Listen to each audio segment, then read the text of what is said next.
खऱ्या अर्थानं ही पत्रकार परिषद सगळ्यांचं लक्ष लागलं जनताई कसं काय बघताय गोष्टीकडे आणि सचिन अहिरेंचं आता इकडे येणं काय सांगायला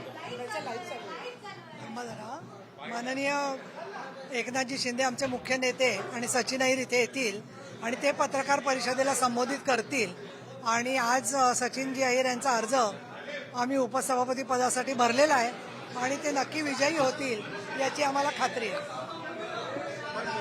कुठे ना कुठे सचिन अहिर यांचं इकडे येणं कसं काय तुम्हाला वाटतं काय सकारात्मक म्हणायचं का कारण ज्या पद्धतीनं कालपर्यंत आम्ही बघितलं 4 नावं शिवसेनेच्या आघाडीवरती सचिन अहिरांचं नाव आलं. हे पहा, सचिन अहिर यांचा माझा जवळजवळ 4 दशकांचा परिचय आहे. ते राष्ट्रीय मिल मजदूर संघाचं काम करत होते. त्यावेळेपासून गिरणी कामगारांच्या प्रश्नावरती आम्ही काम केलेलं आहे आणि शिवसेनेचं काम करत असताना सुद्धा पुणे जिल्ह्याचा संपर्क प्रमुख म्हणून त्यांनी काम केलेलं आहे.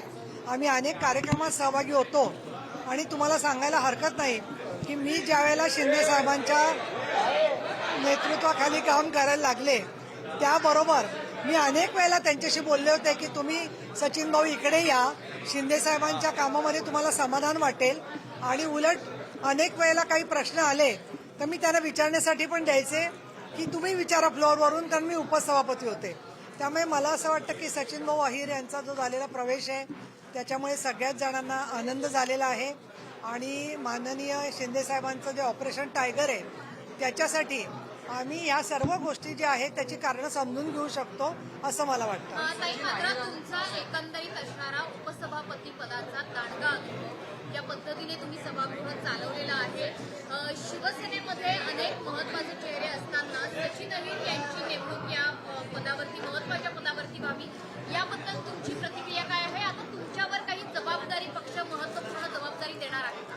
बघा, माननीय शिंदे साहेब जेव्हा एखादा निर्णय घेतात त्यावेळेला त्यांनी जेव्हा आम्हाला निर्णय सांगितला की त्यांना आपण आपल्या नेतृत्वाखाली शिंदे साहेबांच्या काम करायचं आहे, अतिशय आम्हाला आनंद झाला.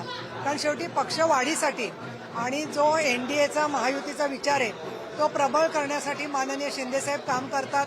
आम्हाला अनुभव जरी भरपूर असला तरी सुद्धा चांगल्या पद्धतीचा उमेदवार निवडणं हे शिंदे साहेब करत असतात आणि त्या दृष्टिकोनातून त्यांनी जी जबाबदारी टाकलेली आहे सचिन अहिर यांच्यावरती ती ते चांगल्या परीने पार पाडतील.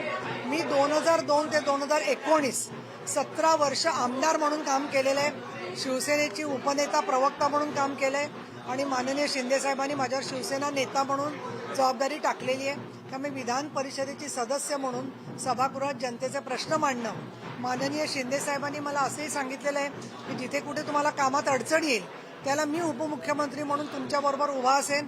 त्या दृष्टिकोनातून अनेक उपक्रम काय करायचे, काम काय करायची याची सुद्धा माझी त्यांच्याशी तपशीलवार चर्चा झालेली आहे आणि मला असं वाटतं की तुम्हाला महाराष्ट्रामध्ये त्यामधून काय कामाचं योगदान आहे ते नक्की दिसेल. पण सचिन अहिरांची ओळख ही ठाकरेंची अत्यंत जवळची म्हणून झाली होती. अशात त्यांचा थेटपणे आदित्य ठाकरेंना घेरण्याचा हा प्रयत्न आहे का वरळीतला?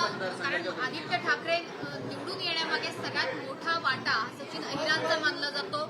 वरळी सचिन अहिरांनी उभी केलेली आहे. हा थेट आदित्य ठाकरेंना घेरण्याचा प्रयत्न आहे. नाही, याच्यावर माननीय शिंदे साहेब आणि सचिन भाऊंची पत्रकार परिषद आहे ते याच्यावर बोलतील. धन्यवाद. थँक्यू. शेवटचा प्रश्न, सगळ्यात महत्वाचा, सचिन अहिर यांची उमेदवारी तांत्रिकदृष्ट्या अडचणीत येऊ शकते का? काही कायदेशीर पेच निर्माण होऊ शकतो का? त्याची आपण म्हणजे त्याची तपासणी केलेली आहे का? मी याच्यात तुम्ही बाईक देता का नकल काय माहिती असं नाही करायचं. मग परत तुम्ही म्हणजे आम्हाला असं बोलता अंतर ठेवा प्लीज. त्याच्यामध्ये नाही, हा सगळा तांत्रिक आणि कायदेशीर मुद्दा जे आहे ते कायदेतज्ञ त्याच्यावर बोलतील आणि मला असं वाटतं की आमची जी माहिती आहे ती गोपनीय माहिती सगळी पब्लिक करून त्याच्यावरती परत कायदेशीर केस काढण्याचा प्रयत्न होईल. त्यामुळे आम्ही राजकारणात बरेचसे अभ्यास केलेला आहे. कुठल्याही प्रकारनी तांत्रिकदृष्ट्या कुठलाही प्रश्न येणार नाही असं आम्हाला स्वतःच्या अनुभवावरून वाटतं. असं मला अनुभवावरून वाटतं.